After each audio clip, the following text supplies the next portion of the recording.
ಹಾಗೆ ಸಿಕ್ಕ ವಿವಾದಗಳ ಪೈಕಿ ಅತಿ ಹೆಚ್ಚು ಸ್ಟ್ರಾಂಗ್ ಆದಂಥದ್ದು ಮತ್ತು ಹೆಚ್ಚು ಜನರಿಗೆ ತಲುಪಲು ಸಾಧ್ಯವಾಗಿರುವಂಥದ್ದು ವಕ್ಫ್ ವಿವಾದ, ವಕ್ಫ್ ಬೋರ್ಡ್ನ ದಬ್ಬಾಳಿಕೆ.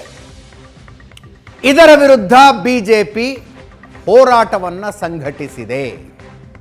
ಹೀಗೆ ಹೇಳಿದ್ರೆ ಅರ್ಧ ಸತ್ಯ ಹೇಳದಂಗೆ. ವಕ್ಫ್ ದಬ್ಬಾಳಿಕೆಯ ವಿರುದ್ಧ ಬಿಜೆಪಿಯ ಎರಡೂ ಬಣಗಳು ಹೋರಾಟವನ್ನು ಸಂಘಟಿಸಿದ್ದಾವೆ. ಬಸನಗೌಡ ಪಾಟೀಲ್ ಯತ್ನಾಳರ ನೇತೃತ್ವದಲ್ಲಿ ರಾಜ್ಯಾಧ್ಯಕ್ಷ ವಿಜಯೇಂದ್ರ ವಿರೋಧಿ ಬಣ 25ನೇ ತಾರೀಖಿನಿಂದ ಹೋರಾಟ ಶುರು ಮಾಡ್ತೀವಿ ಅಂತ ಘೋಷಣೆ ಮಾಡಿದ್ರು. ಅದಾದ ನಂತರ ವಿಜಯೇಂದ್ರ ಅವರು 3 ತಂಡಗಳನ್ನು ರಚನೆ ಮಾಡಿ ಈ ಹೋರಾಟ 22ರಿಂದಲೇ ಶುರುವಾಗುತ್ತೆ ಅಂದ್ರು. ಇವತ್ತು 22ನೇ ತಾರೀಕು. ರಾಜ್ಯಾಧ್ಯಕ್ಷ ವಿಜಯೇಂದ್ರರ ನೇತೃತ್ವದಲ್ಲಿ ಈ ಹೋರಾಟದ ರೂಪುರೇಷೆಗಳ ತಯಾರಾಗಿದ್ದಾವೆ. ವಿಜಯೇಂದ್ರರ ನೇತೃತ್ವದಲ್ಲಿ ಒಂದು ತಂಡ, ವಿಪಕ್ಷ ನಾಯಕ ಆರ್ ಅಶೋಕ್ ಅವರ ನೇತೃತ್ವದಲ್ಲಿ ಇನ್ನೊಂದು ತಂಡ, ವಿಧಾನ ಪರಿಷತ್ ವಿಪಕ್ಷ ನಾಯಕ ಚಲವಾದಿ ನಾರಾಯಣಸ್ವಾಮಿ ಅವರ ನೇತೃತ್ವದಲ್ಲಿ ಮತ್ತೊಂದು ತಂಡ.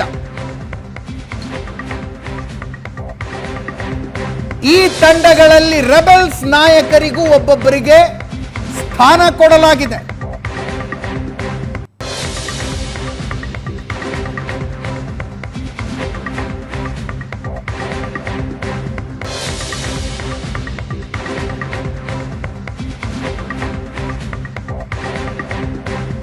ಇವತ್ತು ಶುರುವಾಯಿತು ಹೋರಾಟ.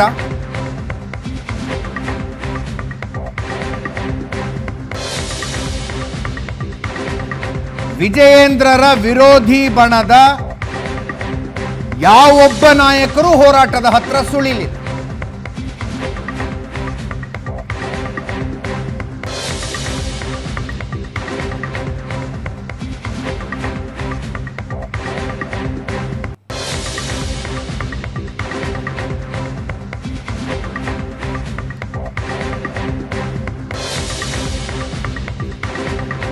ವಕ್ಫ್ ವಿರುದ್ಧದ ಆಂದೋಲನವನ್ನು ವಿಜಯಪುರದಲ್ಲಿ ಅಹೋರಾತ್ರಿ ಧರಣಿ ಮಾಡುವ ಮೂಲಕ ನಡೆಸಿದವರು ಬಸನಗೌಡ ಪಾಟೀಲ್ ಯತ್ನಾಳರು. ಇವತ್ತು ವಿಜಯಪುರದಲ್ಲೇ ಬಿಜೆಪಿ ಪ್ರತಿಭಟನೆ ಇತ್ತು, ಅಲ್ಲಿಗೆ ಬರಲಿಲ್ಲ.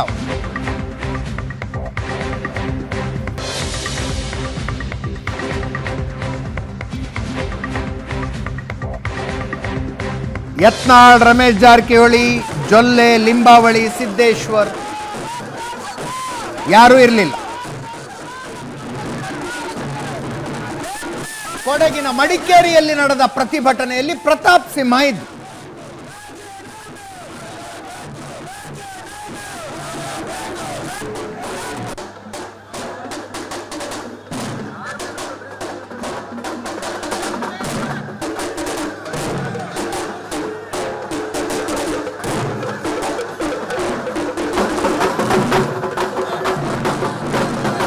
ರಾಜ್ಯದ ಬೇರೆ ಬೇರೆ ಕಡೆಗಳಲ್ಲಿ ನಡೆದ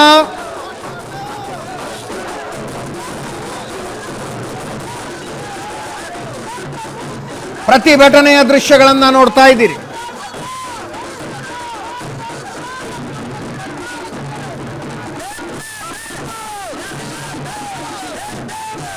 ಬೆಳಗಾವಿಯಲ್ಲಿ ರಮೇಶ್ ಜಾರಕಿಹೊಳಿ ಪ್ರತಿಭಟನೆಗೆ ಬರಲಿಲ್ಲ.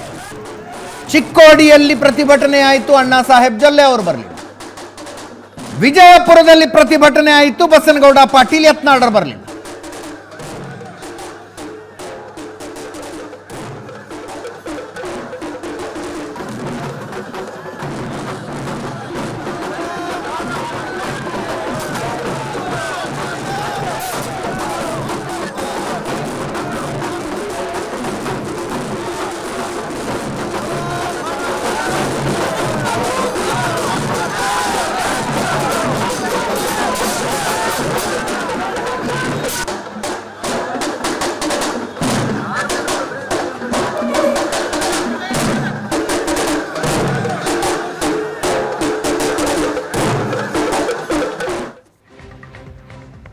ನನ್ನ ಇದೇ ಪಾರ್ಟಿ ರೌಂಡ್ಸ್ನಲ್ಲಿ ಒಂದು ಸುದ್ದಿಯನ್ನು ಬ್ರೇಕ್ ಮಾಡಿದ್ವಿ.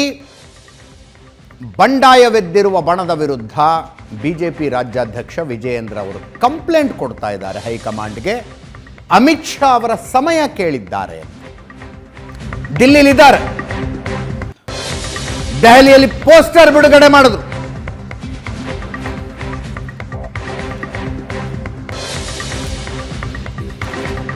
ರಾಜ್ಯ ಮಟ್ಟದ ನಾಯಕರು ಮಾತುಕತೆ ಮಾಡಿ ತಣ್ಣಗಾಗಿಸುವ ಹಂತದಲ್ಲಿ ಈ ಬಂಡಾಯ ಉಳ್ಕೊಂಡಿಲ್ಲ, ಈ ಅಸಮಾಧಾನ ಉಳ್ಕೊಂಡಿಲ್ಲ.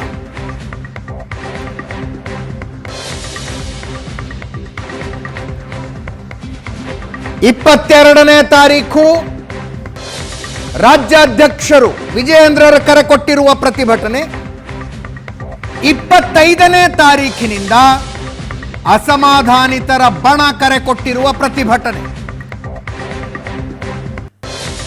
25ನೇ ತಾರೀಕು ಯತ್ನಾಳರ ನೇತೃತ್ವದಲ್ಲಿ ನಡೆಯಲಿರುವ ಪ್ರತಿಭಟನೆಗೆ ಬ್ರೇಕ್ ಹಾಕದೆ ಹೋದರೆ ರಾಜ್ಯದಲ್ಲಿ ಬಿಜೆಪಿಗೆ ದೊಡ್ಡ ಮುಜುಗರ ಆಗತ್ತೆ ಅಂತ ವಿಜಯೇಂದ್ರ ಮತ್ತು ಅವರ ಬೆಂಬಲಿಗರು ವಾದಿಸ್ತಾ ಇದ್ದಾರೆ. ಈಗ 25ನೇ ತಾರೀಕು ಅಸಮಾಧಾನಿತರ ನೇತೃತ್ವದಲ್ಲಿ ವಕ್ಫ್ ವಿರುದ್ಧದ ಹೋರಾಟ ಆರಂಭಗೊಳ್ಳುತ್ತೋ ಗೊಳ್ಳೋದಿಲ್ಲ, ಕುತೂಹಲ.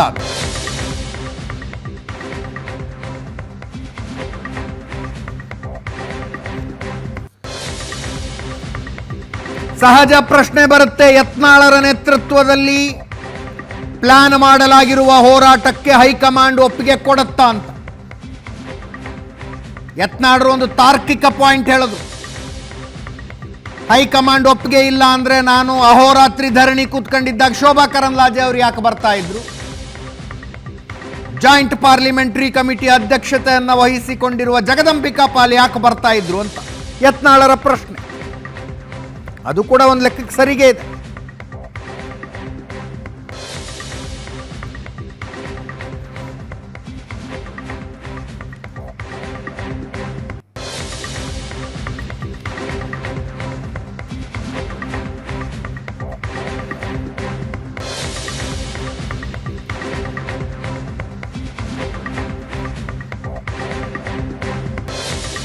ಇನ್ನು ಇವತ್ತೇ ವಿಜಯೇಂದ್ರ ಅವರು ದಿಲ್ಲಿಲಿದ್ದಾರೆ, ಪತ್ರಿಕಾಗೋಷ್ಠಿ ಮಾಡೋದು. ದೂರು ಕೊಡೋದಕ್ಕೆ ಬಂದಿಲ್ಲ ನಾನು ಅಂದ್ರು. ನಮಗೆ ಇರುವ ಮಾಹಿತಿ, ಈಗಾಗಲೇ ವಿಜಯೇಂದ್ರ ಅವರು ಕಂಪ್ಲೇಂಟ್ ಕೊಟ್ಟಿದ್ದಾರೆ. ಇವತ್ತಿನ ಪತ್ರಿಕಾಗೋಷ್ಠಿಯಲ್ಲಿ ನಾನು ದಿಲ್ಲಿಗೆ ದೂರು ಕೊಡೋದಕ್ಕೆ ಬಂದಿಲ್ಲ ಅಂದ್ರು.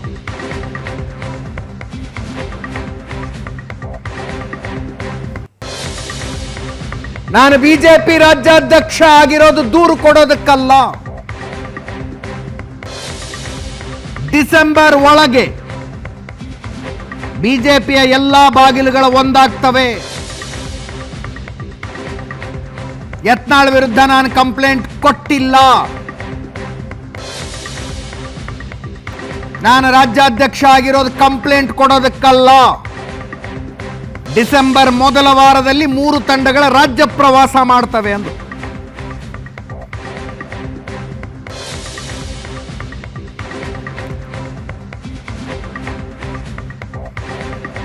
ಕೇಳಿಸ್ಕೊಳ್ಳಿ.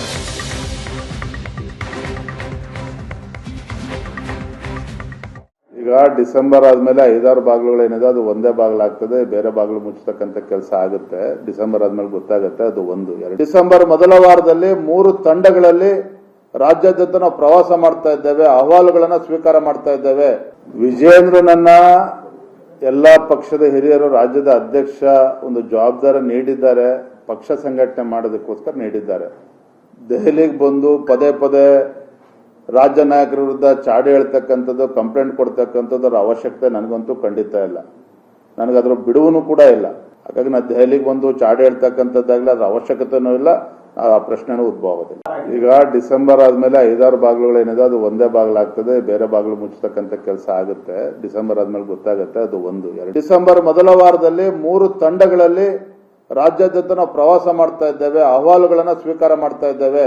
ವಿಜಯೇಂದ್ರನನ್ನ ಎಲ್ಲಾ ಪಕ್ಷದ ಹಿರಿಯರು ರಾಜ್ಯದ ಅಧ್ಯಕ್ಷ ಒಂದು ಜವಾಬ್ದಾರಿ ನೀಡಿದ್ದಾರೆ, ಪಕ್ಷ ಸಂಘಟನೆ ಮಾಡೋದಕ್ಕೋಸ್ಕರ ನೀಡಿದ್ದಾರೆ.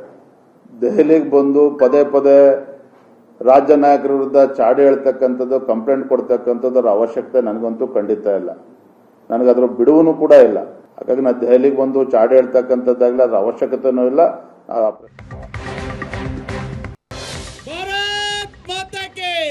ರಾಜ್ಯದ ಅನೇಕ ಕಡೆಗಳಲ್ಲಿ ಇವತ್ತು ವಕ್ಫ್ ವಿರುದ್ಧ ಪ್ರತಿಭಟನೆ. ಬೆಂಗಳೂರಿನ ಪ್ರತಿಭಟನೆಯಲ್ಲಿ ಮುನಿರತ್ನ ಕಾಣಿಸಿಕೊಂಡ್ರು.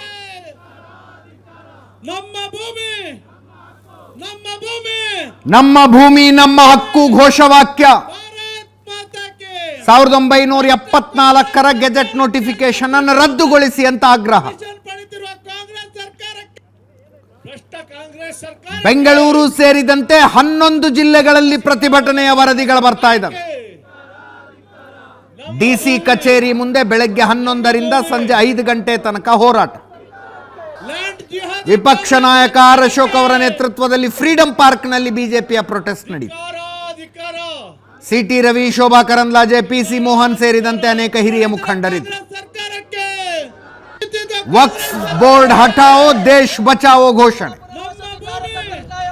ಇನ್ನು ಬೆಳಗಾವಿ, ಶಿವಮೊಗ್ಗ, ಬಾಗಲಕೋಟೆ, ಕೊಡಗು, ಧಾರವಾಡ, ಕೊಪ್ಪಳ, ಮಂಡ್ಯ, ದಕ್ಷಿಣ ಕನ್ನಡ, ಕೋಲಾರ ಸೇರಿ ಅನೇಕ ಕಡೆಗಳಲ್ಲಿ ಬಿಜೆಪಿ ಪ್ರತಿಭಟನೆ ನಡೆಸಿತು. ಕಾಂಗ್ರೆಸ್ ಲ್ಯಾಂಡ್ ಜಿಹಾದ್ ಅನ್ನುವ ಪೋಸ್ಟರ್ಗಳನ್ನು ಹಿಡ್ಕೊಂಡಿದ್ರು ಬಿಜೆಪಿ ನಾಯಕರು.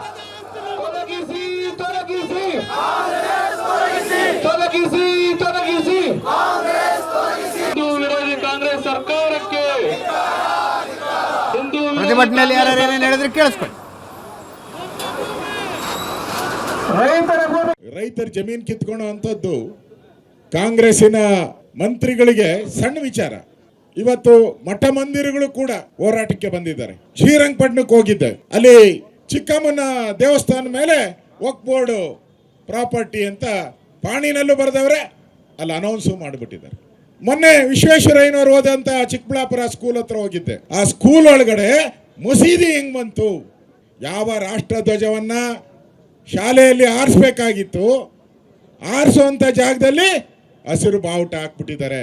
ನೆಕ್ಸ್ಟ್ ನಮ್ಮ ಪೊಲೀಸವರೆಲ್ಲ ಇದ್ದಾರೆ, ನಿಮ್ಮ ಟೋಪಿ ಮೇಲೂ ಒಂದು ಬಾವುಟ ಹಾಕ್ಬಿಟ್ರೆ ವಕ್ಫ್ ಬೋರ್ಡ್ ಅಂತ ನಿಮ್ಮ ಟೋಪಿನೂ ವಕ್ಫ್ ಬೋರ್ಡ್ ಆಗೋಗ್ಬಿಡ್ತದೆ. ಲಾಸ್ಟ್ ಕರ್ನಾಟಕ ರಾಜ್ಯಕ್ಕೆ ವಕ್ಫ್ ಬೋರ್ಡ್ ಅನ್ನೋದು ಒಂದು ಕ್ಯಾನ್ಸರ್. ಈ ಕಾಂಗ್ರೆಸ್ ಅವರು ಇವ್ರು ಬಂದಾಗೆಲ್ಲ ಎಲ್ಲ ಕಡೆನೂ ಪಾಕಿಸ್ತಾನ ಮಾಡಕ್ಕೆ ಹೋಗ್ತಾರೆ. 1995ರಲ್ಲಿ ವಕ್ಫ್ ಕಾಯ್ದೆಗೆ ಒಂದು ತಿದ್ದುಪಡಿ ತರ್ತಾರೆ. ಜನ ಇವತ್ತು ಕಾಂಗ್ರೆಸ್ಸಿಗೆ ಅಧಿಕಾರನೋ ಹೊರ ಕೊಟ್ಟಿದ್ದು, ಅಧಿಕಾರನೋ ಹೊರ ಕೊಟ್ಟ ಜನರನ್ನೇ ಭಸ್ಮ ಮಾಡ್ಲಿಕ್ಕೆ ಹೊಟ್ಟಿದೆ.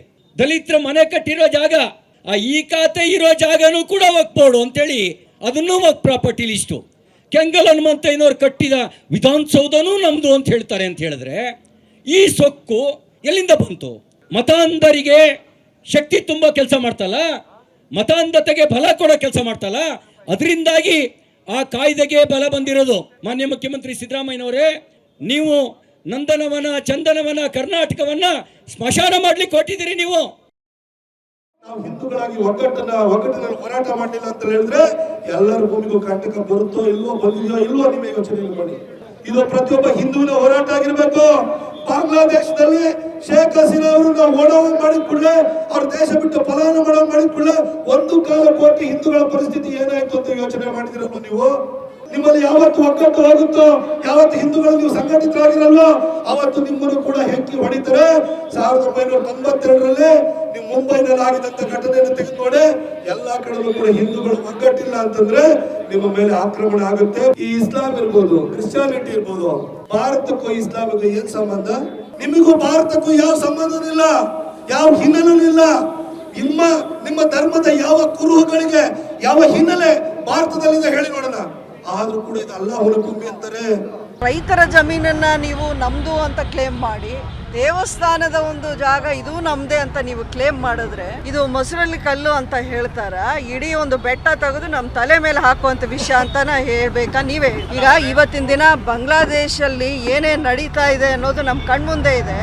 ನಾಳೆ ದಿನ ಅದು ನಮ್ಮ ದೇಶದಲ್ಲಿ ಆಗಬೇಕು ಅಂತ ಈ ಉದ್ದೇಶ ಇಟ್ಕೊಂಡು ಹೊರಟಿದಾರ ಅಂತ ಅರ್ಥ ಆಗ್ಬೇಕು ನಮಗೂ. ಈ ಎರಡು ಸಮುದಾಯಗಳ, ಎರಡು ಧರ್ಮಗಳ ವಿರುದ್ಧ ಒಂದು ವಿಭಜನೆಯನ್ನು ತಂದು ದೇಶದಲ್ಲಿ ಮತ್ತೆ ಅಲ್ಲೋಲ ಕಲ್ಲೋಲ ಮಾಡೋ ಅಂತ ಒಂದು ದುರುದ್ದೇಶನೇ ಇದು ತುಂಬಾ ಒಂದು ಗಂಭೀರವಾದ ವಿಷಯ.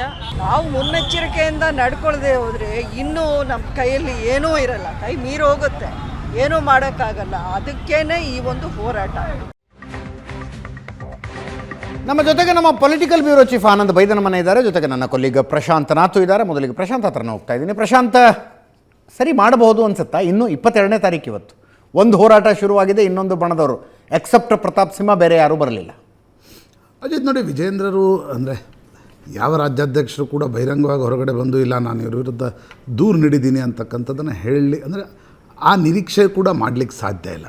It is not expected. ಆದರೆ ವಿಜೇಂದ್ರ ದಿಲ್ಲಿಗೆ ಹೋಗಿದ್ದು ಹೇಗಾದರೂ ಮಾಡಿ ಈ 2 ಯಾತ್ರೆಗಳನ್ನು ನಿಲ್ಲಿಸಿ ಈ ಮುಜುಗರದಿಂದ ನನ್ನನ್ನು ಕೂಡ ತಪ್ಪಿಸಿ ಅಂತಕ್ಕಂಥದ್ದನ್ನು ಹೈಕಮಾಂಡ್ಗೆ ಹೇಳಲಿಕ್ಕೆ ಹೋಗಿದ್ದಾರೆ ಅಂತಕ್ಕಂಥದ್ದು ಸ್ಪಷ್ಟ. ಅವರು ಜೆ ಪಿ ನಡ್ಡಾ ಅವರ ಸಮಯವನ್ನು ಕೂಡ ಕೇಳಿದರು, ಅಮಿತ್ ಶಾ ಅವರ ಸಮಯವನ್ನು ಕೂಡ ಕೇಳಿದರು. ನನಗನ್ಸುತ್ತೆ ಅಜಿತ್, ಹೈಕಮಾಂಡ್ ಇದನ್ನು ಹೇಗೆ ತೆಗೆದುಕೊಳ್ಳುತ್ತೆ ಅನ್ನೋದು ಭಾಳ ಮುಖ್ಯ ಆಗುತ್ತೆ. ಈಗ ಹೈಕಮಾಂಡ್ಗೆ Karnataka is not A priority as of now. ತಕ್ಷಣ 3.5 ವರ್ಷ ಇದೆ ಎಲೆಕ್ಷನ್. ಆಮೇಲೆ ನಾಳೆ ಬೆಳಗ್ಗೆ ಮಹಾರಾಷ್ಟ್ರದ ರಿಸಲ್ಟ್ಸ್ಗಳು ಬಂದ ನಂತರ ಏನಾಗುತ್ತೆ, ಒಂದು ವೇಳೆ ಮಹಾರಾಷ್ಟ್ರ ಬಿ ಜೆ ಪಿ ಗೆದ್ದರೆ ಏನಾಗುತ್ತೆ, ಮಹಾರಾಷ್ಟ್ರದಲ್ಲಿ ಬಿ ಜೆ ಪಿ ಸೋತ್ರೆ ಏನಾಗುತ್ತೆ, ಅದು ಕೂಡ ಕರ್ನಾಟಕದ ಈ ಬಿಕ್ಕಟ್ಟಿನ ಮೇಲೆ ಪರಿಣಾಮವನ್ನು ಬೀರುತ್ತೆ ಅಂತಕ್ಕಂಥದ್ದು ಸ್ಪಷ್ಟ. ಮತ್ತು ಯಾರಾದರೂ ಹಿರಿಯ ನಾಯಕರು ತೆಪ್ಪೆ ಹಾಕಬೇಕಾಗತ್ತೆ ಹೊರತು ಯಾರೋ ಉಸ್ತುವಾರಿಗಳು ಬಂದರು, ಲೋ ಪ್ರೊಫೈಲ್ ನಾಯಕರು ಬಂದರೆ ಅದು ತೇಪೆ ಹಾಕ್ಲಿಕ್ಕೆ ಸಾಧ್ಯ ಆಗತ್ತೆ ಅಂತ ನನಗೆ ಅನಿಸ್ತಾ ಇಲ್ಲ. ಒಂದು ಡೆಫಿನೆಟ್ ಫಾರ್ಮುಲಾ ಯಾಕಂದರೆ ನೋಡಿ, ರಾಜ್ಯಾಧ್ಯಕ್ಷರನ್ನಾಗಿ ವಿಜಯೇಂದ್ರರನ್ನ ಮಾಡಿದ್ದ್ಯಾರು? ಅಮಿತ್ ಶಾ ಅವರೇ ಮಾಡಿದ್ದು. ಎಸ್, ಇದೆಲ್ಲರಿಗೂ ಗೊತ್ತಿರತಕ್ಕಂಥ ವಿಚಾರ. ಲೋಕಸಭಾ ಚುನಾವಣೆಯಲ್ಲೂ ಕೂಡ ವಿಜಯೇಂದ್ರರ ನಾಯಕತ್ವದಲ್ಲಿ ಒಂದು ಟಿಕೆಟ್ ಹಂಚಿಕೆ ಆಯಿತು ಅನ್ನೋದು ಎಲ್ರಿಗೂ ಗೊತ್ತಿರುವ ವಿಚಾರ. ಆದರೆ ಇವತ್ತು ಬಹುಪಾಲು ನಾಯಕರು ಏನು ಹೇಳ್ತಿದ್ದಾರೆ, ನಾವು ವಿಜಯೇಂದ್ರರ ನಾಯಕತ್ವವನ್ನು ಒಪ್ಕೊಳ್ಳಲ್ಲ. ಬಿ ಜೆ ಪಿಯ ಒಂದು ಕ್ಯಾಡರ್ ಇದೆ, ಒಂದು ಪಾರ್ಟಿ ಬೇಸ್ ಇದೆ. ಇವತ್ತು ಜಿಲ್ಲಾ ಮಟ್ಟದ ಹೋರಾಟಗಳು ಜಿಲ್ಲಾಧಿಕಾರಿಗಳ ಕಚೇರಿ ಮುಂದೆ ನಡೆದಿದೆ. ಆದರೆ ಯಾರೂ ಕೂಡ ಬಹಿರಂಗವಾಗಿ ಯಾರ್ಯಾರು ವಿಜಯೇಂದ್ರರ ವಿರುದ್ಧ ಗುಟ್ಟೂರು ಹಾಕ್ತಿದ್ದಾರೋ ಅದರಲ್ಲಿ ಪ್ರತಾಪ್ ಸಿಂಹ ಬಿಟ್ಟರೆ ಉಳಿದವರು ಯಾರೂ ಕೂಡ ಆ ಒಂದು ಹೋರಾಟದಲ್ಲಿ ಪಾಲ್ಗೊಂಡಿಲ್ಲ. ಅದಕ್ಕೆ ಬದಲಾಗಿ ಹೈಕೋರ್ಟ್ಗೆ ಯಾವುದೋ ಒಂದು ಬೇರೆ ವಾಲ್ಮೀಕಿ ಪ್ರಕರಣದಲ್ಲಿ ಅರ್ಜಿಯನ್ನು ಸಲ್ಲಿಸ್ತಕ್ಕಂಥ ಒಂದು ಪ್ರಯತ್ನ ಆಗಿದೆ ಹೊರತು ವಕ್ಫ್ ಹೋರಾಟದಲ್ಲಿ ವಿಜಯೇಂದ್ರ ಕರೆ ಕೊಟ್ಟಿದ್ದ ಹೋರಾಟ ಅಥವಾ ಪಾರ್ಟಿ ಕರೆ ಕೊಟ್ಟಿದ್ದ ಹೋರಾಟದಲ್ಲಿ ಈ ರೆಬೆಲ್ಸ್ ನಾಯಕರು ಯಾರೂ ಪಾಲ್ಗೊಂಡಿಲ್ಲ. ಅದರ ಅರ್ಥ ಮತ್ತು ಅದೇ ಕಾರಣದಿಂದ ವಿಜಯೇಂದ್ರ ದಿಲ್ಲಿಗೆ ಹೋಗಿದ್ದಾರೆ. ದಿಲ್ಲಿಯ ನಾಯಕರು ನನಗನ್ಸುತ್ತೆ ಅಜಿತ್, ಈಗ ತಕ್ಷಣಕ್ಕೇನೋ ಬಂದು ಇಲ್ಲೇನೋ ಪರಿಹಾರ ಕೊಡ್ತಾರೆ ಅಂತಕ್ಕಂಥದ್ದು ಅನ್ನಿಸ್ತಾ ಇಲ್ಲ. ಪರಿಹಾರ ಏನು, ಫಾರ್ಮುಲಾ ಏನು ಅಂತಕ್ಕಂಥದ್ದು ಕೂಡ ಸ್ಪಷ್ಟ ಆಗಬೇಕಾಗತ್ತೆ. ಅಮಿತ್ ಶಾ ಅವರಿಗೆ ಟೈಮ್ ಸಿಗಬೇಕಾಗತ್ತೆ. ನಿಮ್ಮದು ಪಾರ್ಲಿಮೆಂಟ್ ಸೆಷನ್ ಶುರು ಆಗುತ್ತೆ. ಪಾರ್ಲಿಮೆಂಟ್ ಸೆಷನ್ನ ಸಂದರ್ಭದಲ್ಲಿ ಕರ್ನಾಟಕದಲ್ಲಿ ಏನು ಗಡಬಡಿ ಇದೆ ಅನ್ನುವ ಕಾರಣಕ್ಕೋಸ್ಕರ ಬಿ ಜೆ ಪಿ ಹೈಕಮಾಂಡ್ ಬಂದು ಇಲ್ಲಿ ಈ ಒಂದು ಜಗಳವನ್ನು ಬಗೆಹರಿಸ್ತಕ್ಕಂಥ ಪ್ರಯತ್ನವನ್ನು ಮಾಡೋದು. ಮತ್ತು ಜಗಳ ಬಗೆಹರಿಸಬೇಕಾದರೂ ಕೂಡ ಯಾರ ಪರವಾಗಿ ನಿಂತ್ಕೊಂಡ್ರೂ ಕೂಡ ಇನ್ನೊಂದು ಬಣ ಸಿಟ್ಟಿಗೆ ಹೇಳ್ತಕ್ಕಂಥ, ಇಲ್ಲಿ ಬರೀ ಯತ್ನಾಳ್ ಒಬ್ಬರೇ ಇಲ್ಲ, ಅವರು ಯತ್ನಾಳ್ ಜೊತೆ ಒಂದು ದೊಡ್ಡ ನಾಯಕರ ಗುಂಪಿದೆ. ಎಸ್, ಅದರಲ್ಲಿ ಮಾಜಿ ಸಂಸದರಿದ್ದಾರೆ, ಮಾಜಿ ಸಚಿವರುಗಳಿದ್ದಾರೆ. ಆಮೇಲೆ ಇಡೀ ಒಂದು ನಾಯಕರ ಗುಂಪು ಯಾವ ಹಂತಕ್ಕೆ ಹೋಗಲಿಕ್ಕೂ ತಯಾರಾಗಿರುತ್ತೆ. ಅದಕ್ಕೆ ಒಳಗಿರ್ತಕ್ಕಂಥ ಒಂದು ಗುಂಪು ಬೆಂಬಲವನ್ನು ವ್ಯಕ್ತಪಡಿಸ್ತಾ ಇದೆ. ಆ ಕಾರಣದಿಂದ ನನಗನ್ಸುತ್ತೆ it is not easy to resolve. ಆದರೆ ಈ 2 ಯಾತ್ರೆಗಳ ಹೋಗುವಂಥದ್ದೇನಾದರೂ ಹೈಕಮಾಂಡ್ ಒಂದು ರೀತಿಯಾಗಿರ್ತಕ್ಕಂಥ ತೇಪೆ ಹಚ್ಚಿ ಅದನ್ನು 2 ಯಾತ್ರೆಗಳನ್ನು ಹೋಗಬೇಡಿ ಅಂತಕ್ಕಂಥದ್ದನ್ನು ತಡೆ ಹಿಡಿಲಿಕ್ಕೆ ಸಾಧ್ಯ ಆಗುತ್ತಾ ಅನ್ನೋದ್ರ ಬಗ್ಗೆ ಕುತೂಹಲ ಇದೆ. ನನಗನ್ಸುತ್ತೆ ವಿಜೇಂದ್ರ ಮತ್ತು ಅಮಿತ್ ಶಾ, ವಿಜೇಂದ್ರ ನಡ್ಡಾ ಅವರ ಮಾತುಕತೆಯ ನಂತರ ಅದಕ್ಕೊಂದು ಸ್ಪಷ್ಟತೆ ಸಿಗುತ್ತೆ ಅಂತ ಅನ್ಸುತ್ತೆ. ಈಗ ವಿಜೇಂದ್ರ ಅವರು ಅಮಿತ್ ಶಾ ಅವರ ಆಯ್ಕೆ ಮತ್ತು ಬಿ ಜೆ ಪಿ ಹೈಕಮಾಂಡ್ ಆಯ್ಕೆ ಅಂದರೆ ತಾವು ಆರಿಸಿದ ವ್ಯಕ್ತಿ ಯಶಸ್ವಿಯಾಗುವಂತೆ ನೋಡಿಕೊಳ್ಳೋ ಜವಾಬ್ದಾರಿ ಕೂಡ ಅವ್ರ ಮೇಲೆ ಇರುತ್ತಲ್ವ. ಅಂದರೆ ವಿಜೇಂದ್ರ ಅವರ ಹಾದಿಯ ಮುಳ್ಳುಗಳನ್ನು ಪಕ್ಕಕ್ಕೆ ಸರಿಸಬೇಕಾಗಿರೋ ಕೆಲಸ ಅವರು ಆನ್ ಪ್ರಯಾರಿಟಿ ಮಾಡಬೇಕು ಅನ್ನುವಂಥದ್ದು ನಿರೀಕ್ಷೆ ಇರುತ್ತಲ್ವ ವಿಜೇಂದ್ರ ಅವ್ರಿಗೂ ಕೂಡ. ಅಂದರೆ ಅಧ್ಯಕ್ಷನ್ ಮಾಡಿ ನಿಮ್ಮ ಪಾಡಿಗೆ ನಡ್ಸ್ಕೊಂಡು ಹೋಗಪ್ಪ ಅಂತ ಬಿಟ್ಟುಬಿಟ್ರೆ ಹೆಂಗೆ ಅಂತ. ಅದೇ ಯಾವುದೇ ಪೊಲಿಟಿಕಲ್ ಪಾರ್ಟಿಗಳಲ್ಲಿ ಈಗ ಸಿದ್ದರಾಮಯ್ಯನವ್ರನ್ನ ಮುಖ್ಯಮಂತ್ರಿ ಮಾಡಿ ಯಾವುದೇ ಹೈಕಮಾಂಡ್ನ ನಾಯಕರು ಬಂದು ನಿಮಗೆ ಸ್ಪೂನ್ ಫೀಡಿಂಗ್ ಮಾಡೋಕ್ಕಾಗಲ್ಲ. ದೈನಂದಿನ ಕ್ಯಾಬಿನೆಟ್ನ ಸಚಿವರನ್ನು ವಿಶ್ವಾಸಕ್ಕೆ ತೆಗೆದುಕೊಳ್ಳಿ, ಎಲ್ಲರನ್ನ ಒಟ್ಟಾಗಿ ನಡೆಸ್ಕೊಂಡು ಹೋಗಿ, ನಾವು ದಿನ ಬಂದು ಅಲ್ಲಿ ಕುಳಿತುಕೊಳ್ತೀವಿ, ನಾವೆಲ್ಲರಿಗೂ ಹೇಳ್ತೀವಿ ನೀವು ವಿರುದ್ಧ ಮಾತಾಡಬೇಡಿ, ಹಂಗೆ ಪಾಲಿಟಿಕ್ಸ್ನಲ್ಲಿ ಹಂಗೆ ಆಗಲ್ಲ. ಡಿ ಕೆ ಶಿವಕುಮಾರನ್ನು ರಾಜ್ಯಾಧ್ಯಕ್ಷರನ್ನಾಗಿ ಮಾಡಿ, ಇಲ್ಲ ನೀವು ಯಾವುದೇ ಕಾರಣಕ್ಕೂ ಕೂಡ ಡಿ ಕೆ ಶಿವಕುಮಾರ್ ಹೇಳಿದ್ದೇ ಫೈನಲ್ ಅಂತ ಹೇಳೋಕ್ಕಾಗಲ್ಲ. ಪಾಲಿಟಿಕ್ಸ್ನಲ್ಲಿ ಜೊತೆಗೆ ನೀವು ಹೈಕಮಾಂಡ್ ಒಂದು ಸಲ ನೇಮಕಾತಿಯನ್ನು ಮಾಡ್ಬೋದು, ಅದಾದ ನಂತರ ಜೊತೆಗೆ ತೆಗೆದುಕೊಂಡು ಹೋಗ್ತಕ್ಕಂಥ ಒಂದು ಜವಾಬ್ದಾರಿ ಆ ನಾಯಕತ್ವದ ಮೇಲಿರುತ್ತೆ. ಅಪ್ಪ ಅಮ್ಮ ಮದುವೆ ಮಾಡ್ಬೋದು, ದಿನಂಪ್ರತಿ ನೀನು ಸಂಸಾರ ಹೇಗೆ ನಡಿಬೇಕು ಅಂತಕ್ಕಂಥದ್ದನ್ನು ಬಂದು ಕೂತ್ಕೊಂಡು ಹೇಳಲಿಕ್ಕೆ ಸಾಧ್ಯ ಆಗಲ್ಲ. ಆ ಕಾರಣದಿಂದ ನನಗನ್ಸುತ್ತೆ ಹೈಕಮಾಂಡ್ ವಿಜಯೇಂದ್ರರಿಗೆ ನಿಶ್ಚಿತವಾಗಿ ಅಮಿತ್ ಶಾರ ಬೆಂಬಲ ವಿಜಯೇಂದ್ರರಿಗಿದೆ. ಅಮಿತ್ ಶಾ ಅವರೇ ಆಗ ನೋಡಿ ಲೋಕಸಭಾ ಚುನಾವಣೆಯ ಮುಂಚೆ ಯಾಕೆ ವಿಜಯೇಂದ್ರರ ಅಧ್ಯಕ್ಷರಾಗಿ ಆಯ್ಕೆ ಮಾಡಲಾಯಿತು?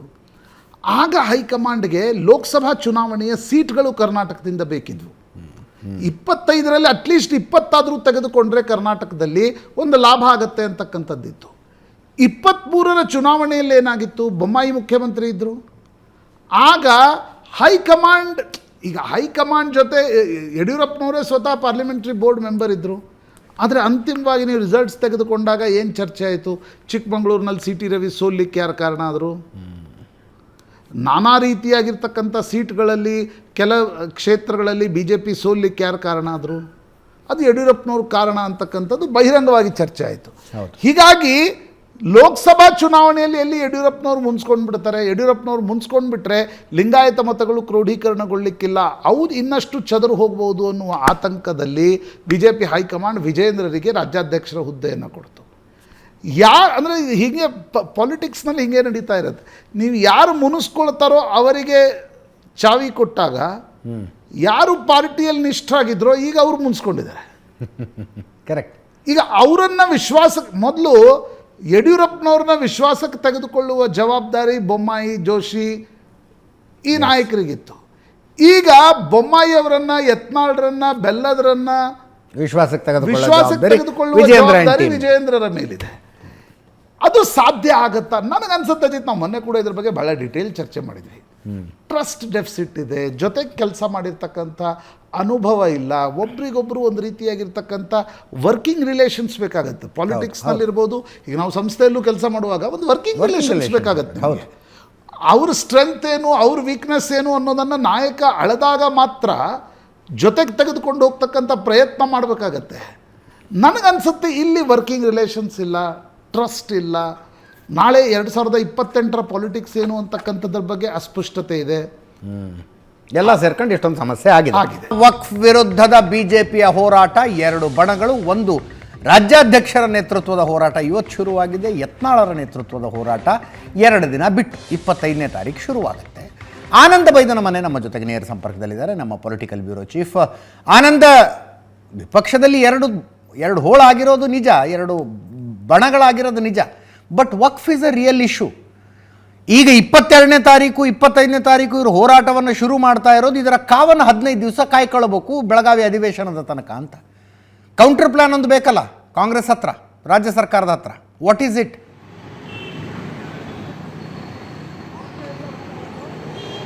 ಅಜಿತ್, ಬಿಜೆಪಿ ನಾಯಕರು ವಕ್ಫ್ ವಿಚಾರದಲ್ಲಿ ನಡೆಸ್ತಾ ಇರತಕ್ಕಂಥ ಹೋರಾಟ ಆರಂಭಿಕವಾಗಿ ಎಲ್ಲವೂ ಕೂಡ ಚೆನ್ನಾಗಿತ್ತು ಮತ್ತು ರಾಜ್ಯ ಸರ್ಕಾರದ ವಿರುದ್ಧ ಒಂದು ಸ್ಪಷ್ಟವಾಗಿರ್ತಕ್ಕಂಥ ಒಂದು ಅಜೆಂಡಾ ಸೆಟ್ ಮಾಡುವಲ್ಲಿ ಆ ಹೋರಾಟ ಯಶಸ್ವಿ ಕೂಡ ಆಗಿತ್ತು. ಬಿಜಾಪುರದಲ್ಲಿ ನಡೆದಂಥ ಹೋರಾಟ ಸಹಜವಾಗಿ ಕೇಂದ್ರದ JPC ಅಧ್ಯಕ್ಷರು ಕೂಡ ಬಂದಿರುವ ಕಾರಣಕ್ಕಾಗಿ ಮತ್ತು ಕೇಂದ್ರ ಸಚಿವ ಶೋಭಾ ಕರಂದ್ಲಾಜೆ ಭಾಗವಹಿಸಿರ್ತಕ್ಕಂಥದ್ದು, ಯತ್ನಾಳರು ನಿರಂತರವಾಗಿ ಹೋರಾಟವನ್ನು ತಾರ್ಕಿಕ ಅಂತ್ಯಕ್ಕೆ ತೆಗೆದುಕೊಂಡು ಹೋಗಬೇಕು ಅಂತಕ್ಕಂಥ ಅಜೆಂಡಾ ಇಟ್ಕೊಂಡು ಕೆಲಸ ಮಾಡಿದ ಕಾರಣಕ್ಕಾಗಿ ಒಂದು ರಾಜ್ಯದಲ್ಲಿ ಒಂದು ಗಂಭೀರವಾದಂಥ ಚರ್ಚೆಗೆ ಕಾರಣವಾಗೋ ರೀತಿಯಲ್ಲಿ ಆ ಹೋರಾಟ ನಡೀತು. ಮತ್ತು ಅದಕ್ಕೆ ಪೂರಕವಾಗಿ ರಾಜ್ಯದ ಬೇರೆ ಬೇರೆ ಭಾಗದಲ್ಲೂ ಕೂಡ ಆದಂಥ ಹೋರಾಟಗಳು ಕೂಡ BJP ನಾಯಕರು ಈ ವಿಚಾರದಲ್ಲಿ ಒಂದು ಗಟ್ಟಿಯಾಗಿರ್ತಕ್ಕಂಥ ನಿರ್ಧಾರ ತೆಗೆದುಕೊಂಡು ಈ ಒಂದು ವಿಚಾರವನ್ನು ತಾರ್ಕಿಕಕ್ಕೆ ತೆಗೆದುಕೊಡ್ತಾರೆ, ಕ್ಲೈಮ್ಯಾಕ್ಸ್ಗೆ ತೆಗೆದುಕೊಂಡು ಹೋಗ್ತಾರೆ ಅಂತಕ್ಕಂಥ ನಿರೀಕ್ಷೆ ಇತ್ತು. ಆದರೆ ನಂತರದಲ್ಲಿ ಈ ಒಂದು ಹೋರಾಟವನ್ನು ದೊಡ್ಡ ಮಟ್ಟದಲ್ಲಿ ಸಂಘಟಿಸಬೇಕು ಅಂತಕ್ಕಂಥ ರೀತಿಯಲ್ಲಿ BJP ನಾಯಕರು ಮುಂದಾಗ್ತಿದ್ದ ಹಾಗೆಯೇ 2 ತಂಡಗಳಾಗಿದ್ದಾವೆ. 2 ತಂಡಗಳ ಹೋರಾಟವು ಬೇರೆ ಬೇರೆ ದಿನಾಂಕ ನಡೀತದೆ. ಎಲ್ಲವೂ ಕೂಡ ಅಂದ್ಕೊಂಡಂತೆ ಆದರೆ ಇವತ್ತಿಂದ ದೊಡ್ಡ ಮಟ್ಟದ ಹೋರಾಟ ಆರಂಭ ಆಗಬೇಕಾಗಿತ್ತು. ಈ ಒಂದು ತಿಂಗಳ ಅಂತ್ಯದವರೆಗೂ ಕೂಡ ನಿರಂತರವಾಗಿರ್ತಕ್ಕಂಥ ಹೋರಾಟಗಳು, ಅಧ್ಯಯನ ಪ್ರವಾಸ ಆಗಿ ನಂತರದಲ್ಲಿ ಬೆಳಗಾವಿ ಅಧಿವೇಶನ ಮುಂಚೆ ಒಂದು ಬೃಹತ್ ಸಮಾವೇಶವನ್ನು ಮಾಡಬೇಕು, ರಾಜ್ಯ ಸರ್ಕಾರಕ್ಕೆ ದೊಡ್ಡ ಮಟ್ಟದ ಬಿಸಿಯನ್ನು ಮುಟ್ಟಿಸಬೇಕು ಅಂತಕ್ಕಂಥ ಲೆಕ್ಕಾಚಾರವೂ ಕೂಡ ಇತ್ತು. ಆದರೆ ಅದ್ಯಾವುದು ಸದ್ಯಕ್ಕೆ ಆಗುವ ಲಕ್ಷಣ ಕಾಣ್ತಾ ಇಲ್ಲ. ಯಾಕೆಂತಂದರೆ ಈ ಒಂದು ಹೋರಾಟ ಘೋಷಣೆ ಆದ ನಂತರದಲ್ಲಿ BJP ಒಳಗಡೆ ಕೆಳ ಹಂತದ ನಾಯಕರವರೆಗೂ ಕೂಡ ಗುಂಪುಗಳಾಗಿರುವ ಕಾರಣಕ್ಕಾಗಿ ಹೋರಾಟ ಯಾವ ಮಟ್ಟಕ್ಕೆ ಹೋಗುತ್ತೆ ಅನ್ನೋ ಬಗ್ಗೆ ಸಹಜವಾದಂಥ ಅನುಮಾನ ಇದೆ. ಇದರ ಬೆನ್ನಲ್ಲೇ ರಾಜ್ಯ ಕಾಂಗ್ರೆಸ್ ಸರ್ಕಾರವೂ ಕೂಡ ಈಗ ಈ ವಿಚಾರದಲ್ಲಿ ಯಾವ ನಿರ್ಧಾರ ತೆಗೆದುಕೊಳ್ಳುತ್ತೆ ಅನ್ನೋದು ಕೂಡ ಬಹಳ ಪ್ರಮುಖ ಆಗುತ್ತೆ. ಯಾಕೆಂದರೆ ಇತ್ತೀಚೆಗೆ 2-3 ದಿನಗಳ ಹಿಂದೆ ಮುಖ್ಯಮಂತ್ರಿಗಳ ನೇತೃತ್ವದಲ್ಲಿ ನಡೆದ ಸಚಿವರ ಸಭೆಯಲ್ಲೂ ಕೂಡ ವಕ್ಫ್ ಹೋರಾಟದ ಬಗ್ಗೆ ಚರ್ಚೆ ಆಯಿತು. BJP ನಾಯಕರು ವಕ್ಫ್ ಹೋರಾಟವನ್ನು ಒಂದು ತಾರ್ಕಿಕಂತೆ ತೆಗೆದುಕೊಂಡು ಹೋಗಿ ಸಂಬಂಧಪಟ್ಟಾಗೆ ಸುದೀರ್ಘವಾಗಿರ್ತಕ್ಕಂಥ ಸಮಾಲೋಚನೆಗಳಾದಾಗ ನಿಶ್ಚಯವಾಗಿ ಈ ವಿಚಾರದಲ್ಲಿ ಹಿಂದಿನ BJP ಸರ್ಕಾರದಲ್ಲಿ ಏನಾಗಿತ್ತು ಅನ್ನೋದ್ರ ಬಗ್ಗೆ ಸ್ಪಷ್ಟವಾಗಿ ನಾವು ಕೂಡ ಜನರಿಗೆ ಹೇಳ್ತಕ್ಕಂಥ ಪ್ರಯತ್ನವನ್ನು ಮಾಡಬೇಕು, ಅದಕ್ಕೆ ಪೂರ್ವ ತಯಾರಿ ಮಾಡ್ಕೊಳ್ಬೇಕು ಅಂತಕ್ಕಂಥ ನಿಟ್ಟಲ್ಲಿ ಸಮಾಲೋಚನೆ ಕೂಡ ಆಗಿತ್ತು. ಹಾಗಾಗಿ ರಾಜ್ಯ ಸರ್ಕಾರ ಈಗ ಹೋರಾಟವನ್ನು ಎದುರಿಸುವಂಥ ನಿಟ್ಟಲ್ಲಿ ಪ್ರಯತ್ನ ಮಾಡ್ತಿರುವ ಬೆನ್ನಲ್ಲೇ ಈಗ BJP ದೊಡ್ಡ ಮಟ್ಟದ ಹೋರಾಟವನ್ನು ಮಾಡಬೇಕಾಗಿತ್ತು. ಆದರೆ ಈ ಹೋರಾಟದಲ್ಲೇ ಒಂದಿಷ್ಟು ವಿಘ್ನಗಳು ಕಾಣ್ತಾ ಇರುವಂಥ ಹಿನ್ನೆಲೆಯಲ್ಲಿ ಮತ್ತು ಪ್ರಭಾವಿ ನಾಯಕರು ಹೋರಾಟದ ಹಿಂದೆ ಸರಿತಿರ್ತಕ್ಕಂಥದ್ದು, ಎರಡು ಗುಂಪುಗಳಾಗಿ ಹೋರಾಟ ಆಗ್ತಾ ಇರ್ತಕ್ಕಂಥದ್ದು ನಿಜವಾಗ್ಲೂ ಕೂಡ ರಾಜ್ಯ ಸರ್ಕಾರಕ್ಕೆ ಈ BJP ಹೋರಾಟವನ್ನು ಲೇವಡಿ ಮಾಡಲಿಕ್ಕೆ, ಟೀಕೆ ಮಾಡಲಿಕ್ಕೆ ಒಂದು ಅಸ್ತ್ರ ಕೊಟ್ಟಂತಾಗತ್ತೆ.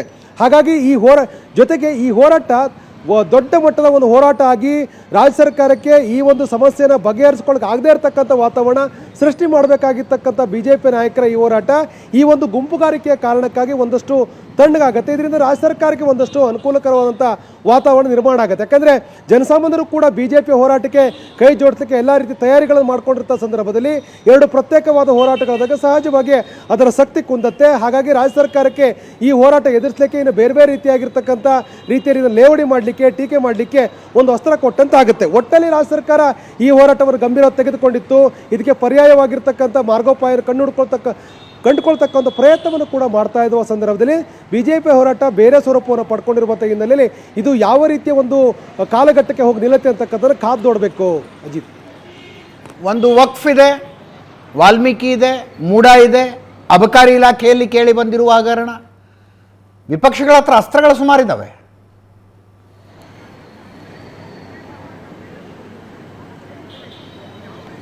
ಎಸ್ ಸರ್, ಖಂಡಿತವಾಗ್ಲೂ ಕೂಡ BJP ಬಳಿ ಬಹಳ ದೊಡ್ಡ ಮಟ್ಟ ಅಸ್ತ್ರ ಇದೆ. ಯಾಕೆಂತಂದರೆ ಕಳೆದ ಬೆಳಗಾವಿ ಅಧಿವೇಶನಕ್ಕೂ ಈ ಬಾರಿ ಅಧಿವೇಶನಕ್ಕೂ ಬಹಳ ವ್ಯತ್ಯಾಸ ಇದೆ.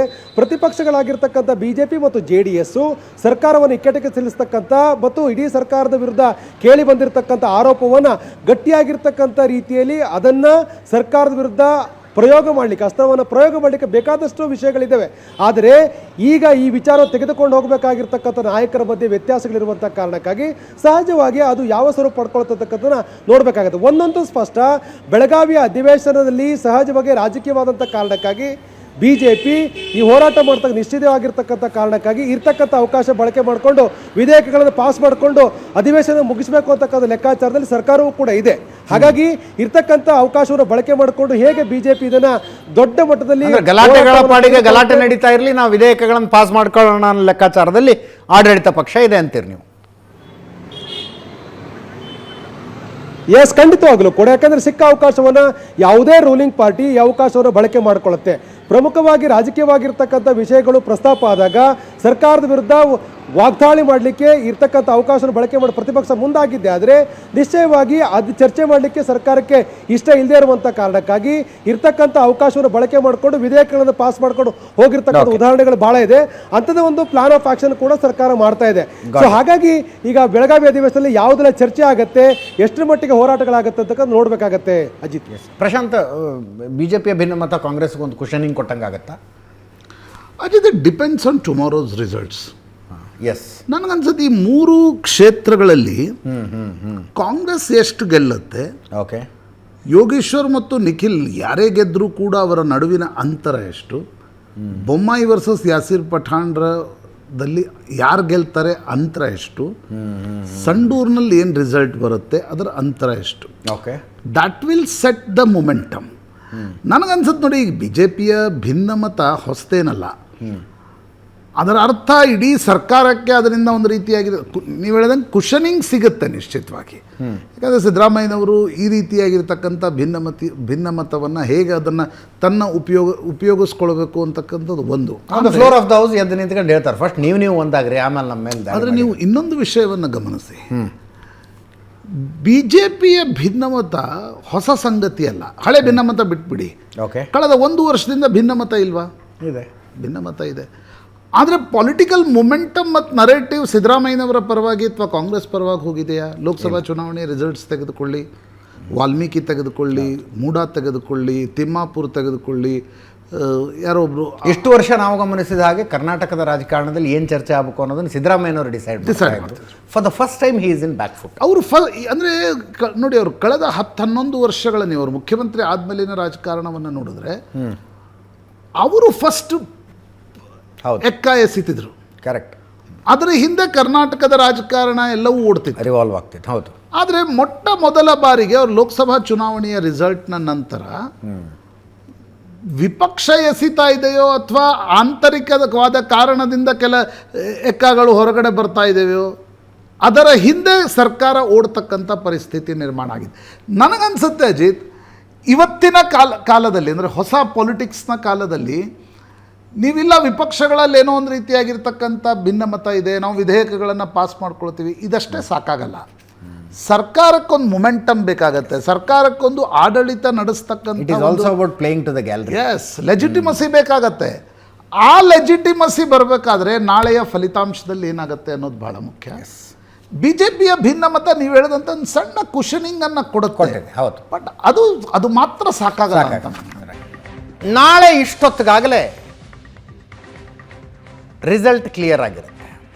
ಒಂದು ಕಡೆ ಮಹಾರಾಷ್ಟ್ರ, ಜಾರ್ಖಂಡ್ ವಿಧಾನಸಭಾ ಚುನಾವಣೆಯ ಫಲಿತಾಂಶ, ಕರ್ನಾಟಕದಲ್ಲಿ ಅದಕ್ಕಿಂತ ಒಂದು ತೂಕ ಜಾಸ್ತಿ ಕುತೂಹಲ ಇರೋದು ಚನ್ನಪಟ್ಟಣ ಏನಾಗುತ್ತೆ, ಶಿಗ್ಗಾಂವಿ ಏನಾಗುತ್ತೆ, ಸಂಡೂರು ಏನಾಗುತ್ತೆ ಅಂತ. ಬೆಟ್ಟಿಂಗ್ ಭರಾಟೆ ಜೋರಾಗಿದೆ 3 ಕ್ಷೇತ್ರಗಳಲ್ಲಿ. 2 ಕಡೆಯವ್ರು ನಾವೇ ಗೆಲ್ಲೋದು ಅಂತ ಹೇಳ್ತಿದ್ದಾರೆ.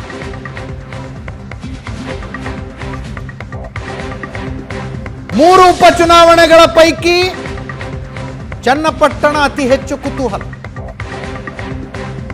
ನಿಖಿಲ್ ಕುಮಾರಸ್ವಾಮಿನ CP ಯೋಗೇಶ್ವರ್,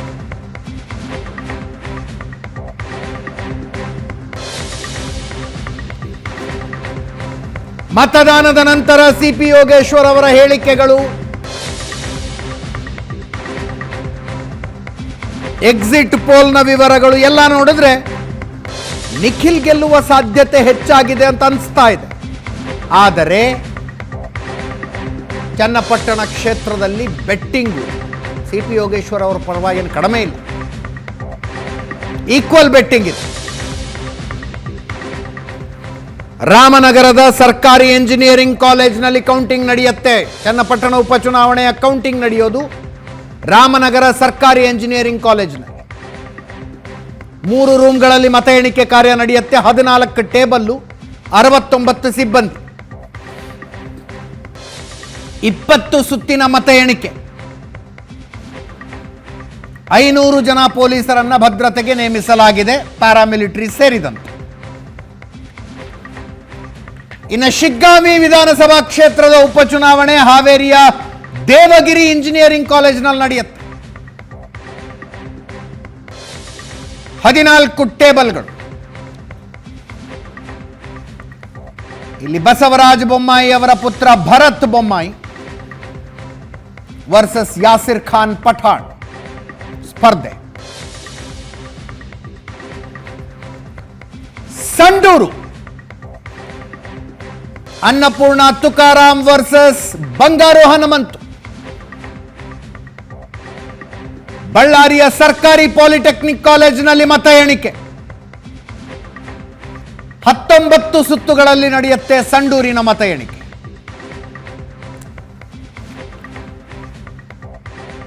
ಎಲ್ಲ ಮತ ಎಣಿಕೆ ಕೇಂದ್ರಗಳಲ್ಲೂ ತಲಾ 500 ಜನ ಪೊಲೀಸರ ಭದ್ರತೆ ಇದೆ.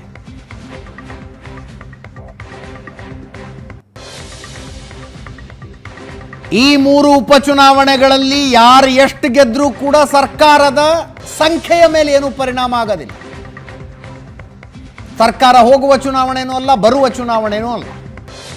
ಆದರೆ ಪರ್ಸೆಪ್ಷನ್ ಮ್ಯಾಟರ್ ಆಗುತ್ತೆ, ದೃಷ್ಟಿಕೋನ ಮ್ಯಾಟರ್ ಆಗುತ್ತೆ.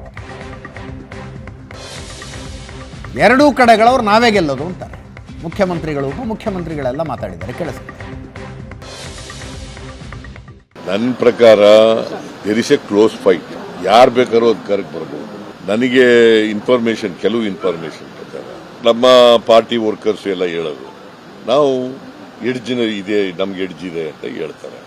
ಬಟ್ ನಾನು ಇಡೀ ರಾಜ್ಯನೆಲ್ಲ ನೋಡಕ್ ಹೋಗಿಲ್ಲ. ನಾವು ಹೋಗಿರೋದು 4 ಕಾನ್ಸ್ಟಿಟ್ಯೂನ್ಸಿಗಳಿಗೆ. 3 ಗೆಲ್ತೀವಿ. ಏನ್ ಶಾಸ್ತ್ರ ಹೇಳಕ್ಕಂತ ಗೆಲ್ತೀವಿ ಅಂತ ಅಷ್ಟೇ ಬರೀಬೇಕು. ನೋಡಪ್ಪ, ಇಷ್ಟೇ ಗೆಲ್ತೀವಿ, ಅಷ್ಟು ಗೆಲ್ತೀವಿ ಅಂತ ಹೇಳಕ್ಕಲ್ಲ. ಬಟ್ ನಮ್ಮ ಕಾರ್ಯಕರ್ತರೆಲ್ಲ, ನಾನು 2 ದಿನ ಹೋಗಿದ್ದೆ ಚನ್ನಪಟ್ಟಣಕ್ಕೆ, ಇವರೆಲ್ಲರದು ಅಭಿಪ್ರಾಯ ಏನು ಅಂತಂದ್ರೆ ನಾವು ಗೆಲ್ತೀವಿ ಅಂತ. ಫಲಿತಾಂಶ ಗೆದ್ದೇ ಗೆಲ್ತೀವಿ. ಈಗ ನಿಮ್ಮ ಏನು ಎಕ್ಸಿಟ್ ಪೋಲ್ ಬರ್ತಾ ಇದೆಯಲ್ಲ ಅದು ರಿವರ್ಸ್ ಆಗ್ತದೆ. ಮಹಾರಾಷ್ಟ್ರ ನೋಡಪ್ಪ, ನನಗೆ ಮಹಾರಾಷ್ಟ್ರದ ಬಗ್ಗೆ ನನಗೆ ಗೊತ್ತಿಲ್ಲ. ನಾನು ಹೋಗಿ ಪ್ರಚಾರ ಮಾಡಿ ಬಂದಿದ್ದೀನಿ, ಗೆದ್ದೇ ಗೆಲ್ತೀವಿ ಅನ್ನೋ ವಿಶ್ವಾಸ ನಮ್ಮ ಜನಕ್ಕೆಲ್ಲ ಇದೆ. ಖರ್ಗೆ ಸಾಹೇಬರು ಕೂಡ ಹೇಳಿದ್ರು, ಬೈ ವಿತಿನ್ ಮಾರ್ಜಿನಲ್ಲಿ ಗೌರ್ಮೆಂಟ್ ಫಾರ್ಮ್ ಮಾಡ್ತೀವಿ ಅಂತ. ನಿಮಗೆ ಆಶ್ಚರ್ಯ ಆಗಂತ ರೀತಿಯಲ್ಲಿ ಫಲಿತಾಂಶ ಬರುತ್ತೆ. 3 ಗೆದ್ದಿದ್ದೀವಿ. ರಾಜ್ಯದಲ್ಲಿ ನಾನು ಮಹಾರಾಷ್ಟ್ರಕ್ಕೆ ನನ್ನನ್ನು ಕಳಿಸಿದ್ರು ಅಬ್ಸರ್ವರ್ ಆಗಿ. ಮಹಾರಾಷ್ಟ್ರದಲ್ಲಿ ನಾವು ಏನು ಮಹಾವಿಕಾಸ್ ಅಗಾಡಿ ಇದೆ, ನಮ್ಮ 6 ಪಕ್ಷಗಳು ನಾವು ಸೇರ್ಕೊಂಡಿದ್ದೇವೆ, ಇಂಡಿಯಾ ಅಲಯನ್ಸ್, ನಾವು ಅಧಿಕಾರಕ್ಕೆ ಬರ್ತೀವಿ. ಅದೇನಾರ ಇರಲಿ ಬಿಡಿ, ಎಕ್ಸಿಟ್ ಪೋಲ್ನ ಎಲ್ಲವೂ ಸತ್ಯ ಆಗೋದಿಲ್ಲ. ಎಕ್ಸಿಟ್ ಪೋಲ್ನಲ್ಲಿ ಡಿವೈಡ್ ಆಗೋಗಿದೆ. ಎಕ್ಸಿಟ್ ಪೋಲ್ನಲ್ಲಿ 2 ಎಕ್ಸಿಟ್ ಪೋಲ್ನಲ್ಲಿ ನಮಗೆ ಕೊಟ್ಟಿದ್ದಾರೆ. ಅಂದರೆ MUAಗೆ 162 ಸೀಟ್ ಕೊಟ್ಟವ್ರೆ, ಅವ್ರಿಗೆ 128 ಕೊಟ್ಟಿದ್ದಾರೆ. ಉಳಿದ ಚುನಾವಣೆಗಳು ಏನಾದರೂ ಆಗಲಿ, ಕರ್ನಾಟಕದ 3 ಬೈ ಎಲೆಕ್ಷನ್ಗಳನ್ನು ಮಾತ್ರ ಕಾಂಗ್ರೆಸ್ ಗೆಲ್ಲಲಿ ಅಂತ ಕರ್ನಾಟಕದಲ್ಲಿ ಉಳಿದ ಕಾಂಗ್ರೆಸ್ ಮುಖಂಡರು ಎಷ್ಟರ ಮಟ್ಟಿಗೆ ಪ್ರಾರ್ಥನೆ ಮಾಡಿಕೊಳ್ತಾ ಇದ್ದಾರೋ ಗೊತ್ತಿಲ್ಲ. ಜಮೀರ್ ಅಹ್ಮದ್ ಖಾನ್ ಮಾತ್ರ ಮತದಾನ ಮುಗಿದಾಗಿನಿಂದ ಇಲ್ಲಿ ತನಕದ ಅದು ಒಂದೇ ಪ್ರಾರ್ಥನೆ ಆಗಿರಬಹುದು. ಚನ್ನಪಟ್ಟಣದಲ್ಲಿ ಜಮೀರ್ ಅಹ್ಮದ್ ಖಾನ್ರ ಹೇಳಿಕೆ ತುಂಬ ಸದ್ದು ಮಾಡ್ತು. ಕಾಲಿಯ ಕುಮಾರಸ್ವಾಮಿ ಅಂದದ್ದು, ಮುಸ್ಲಿಮರ ಪೈಸೆ ಚಂದ ಎತ್ತಿ ದೇವೇಗೌಡರ ಕುಟುಂಬ ಖರೀದಿ ಮಾಡ್ತಾರೆ ಅಂದದ್ದು. ಮತದಾನದ ನಂತರ CP ಯೋಗೇಶ್ವರೇ ಹೇಳಿದ್ರು, ಜೊತೆಗೆ ಅನೇಕ ಹಿರಿಯ ಕಾಂಗ್ರೆಸ್ ಮುಖಂಡರುಗಳು ಹೇಳಿದ್ರು, ಜಮೀರ್ ಅಹ್ಮದ್ರ ಹೇಳಿಕೆ ಚನ್ನಪಟ್ಟಣದಲ್ಲಿ ಇಂಪ್ಯಾಕ್ಟ್ ಮಾಡಿದೆ. ಚನ್ನಪಟ್ಟಣ ಹೆಚ್ಚು ಕಡಿಮೆ ಆಗಿ ನಿಖಿಲ್ ಕುಮಾರಸ್ವಾಮಿ ಗೆದ್ದು ಬಿಟ್ರೆ ಜಮೀರ್ ಅಹ್ಮದ್ ತಲೆಗೆ ಬರೋದು.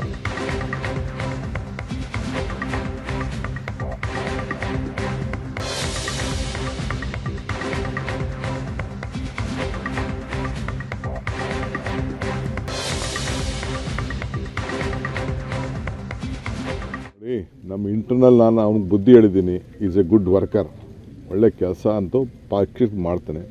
ಕೆಲವು ಸ್ಟೇಟ್ಮೆಂಟ್ಗಳು ಮಾಡಿದರೆ ನಾನು ತಪ್ಪು ಅಂತ ನಾನು ಹೇಳಿದ್ದೀನಿ ಅಷ್ಟೇ. ಪಕ್ಷದಲ್ಲೇ ಜಮೀರ್ ಅಹ್ಮದ್ ಹೇಳಿಕೆಯನ್ನು ಖಂಡನೆ ಮಾಡ್ತಾ ಇದ್ದಾರೆ, ನೀವು ಇವಾಗ ಹೇಳಿದ್ರೆ ಅದೇ ರೀತಿ ಪಕ್ಷದ ನಾನು ಪಾರ್ಟಿ ಪ್ರೆಸಿಡೆಂಟ್ ಹೇಳಿದ್ದೀನಿ, ನನಗಿನ್ನ ಇನ್ಯಾರೇ ಬೇಕು?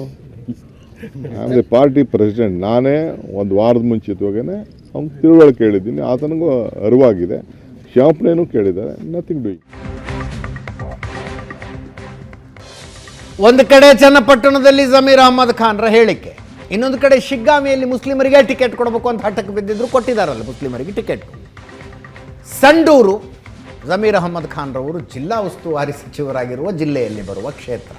ಈ ಕಾರಣಗಳಿಗಾಗಿ ಈ ಚುನಾವಣೆಯ, ನಾನು ಸ್ವಲ್ಪ ಹೊತ್ತಿಗೆ ಮುಂಚೆ ಹೇಳಿದೆ, ಸರ್ಕಾರ ಇರುತ್ತೋ ಇರೋದಿಲ್ವೋ ಅನ್ನೋದನ್ನು ನಿರ್ಧರಿಸುವ ಚುನಾವಣೆ ಅಲ್ಲ ಇದು.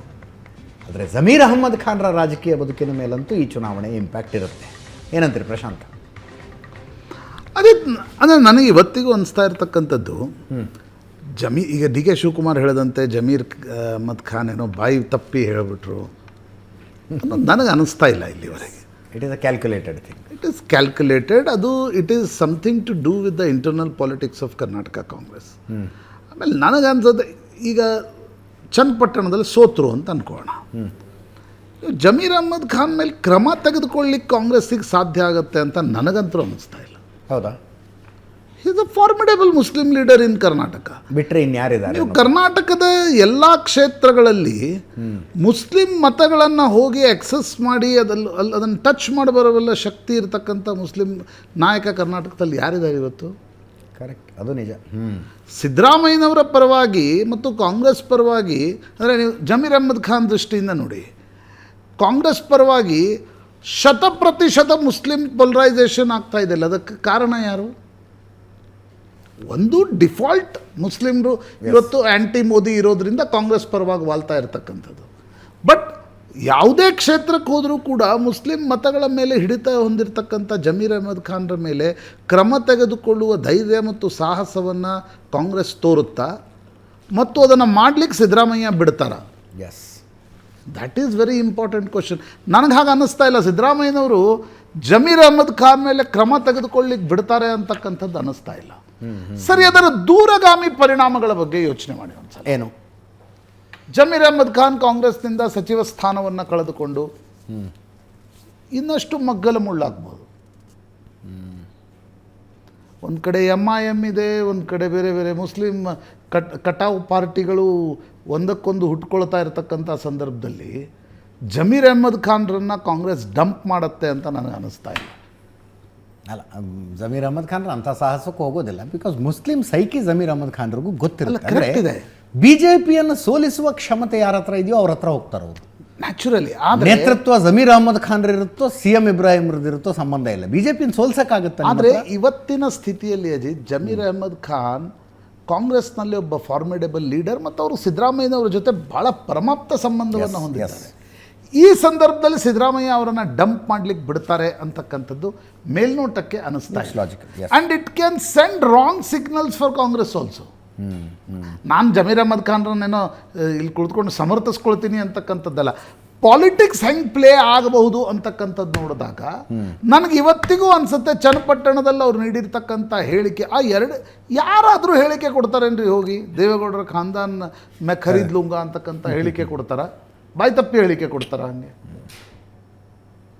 ನಮ್ಮಂಥ ಅಂದರೆ ಸಾಮಾನ್ಯ ಪತ್ರಕರ್ತರೇ ದೇವೇಗೌಡರ ಬಗ್ಗೆ, ಯಡಿಯೂರಪ್ಪನವ್ರ ಬಗ್ಗೆ, ಸಿದ್ದರಾಮಯ್ಯನವ್ರ ಬಗ್ಗೆ ಏನಾದರೂ ವಿಶ್ಲೇಷಣೆ ಮಾಡುವಾಗ 10 ಸಲ ತಯಾರಿ ಮಾಡ್ಕೊಂಡು ಬರ್ತೀವಿ. Correct correct.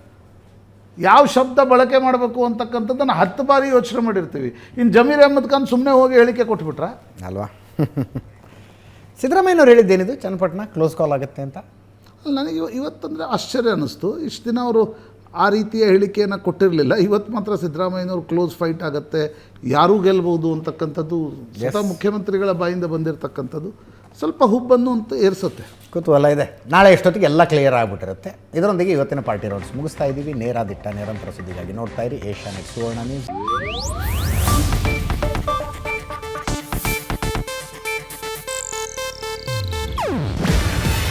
ಇದು ಏಷ್ಯಾನೆಟ್ ನ್ಯೂಸ್ ನೆಟ್ವರ್ಕ್ ಪ್ರಸ್ತುತಿ. ನೀವು ನೋಡ್ತಿದ್ದೀರಾ ಏಷ್ಯಾನೆಟ್ ಸುವರ್ಣ ನ್ಯೂಸ್.